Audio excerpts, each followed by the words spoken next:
Several new public artworks will be installed throughout Minneapolis this fall, including 2 new pieces on Nicollet Mall. Artist Tristan Alhaddad's Nimbus will be installed in front of the Central Library. The cantilevered piece will hover over the Theater in the Round on Nicollet. On the other end of Nicollet, George Morrison's Tableau, a Native American mosaic, has been reinstalled on Nicollet at the entrance to the Loring Greenway. Visit the city's website for an online map of Minneapolis public art.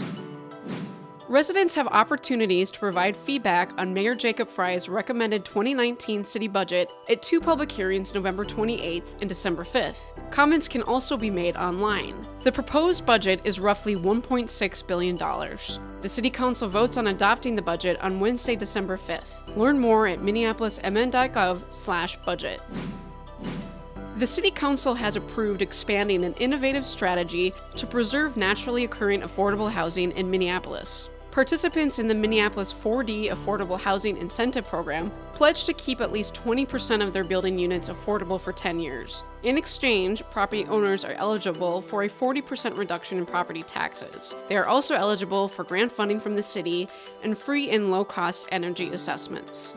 For more city information, contact 311 or check out the City of Minneapolis website.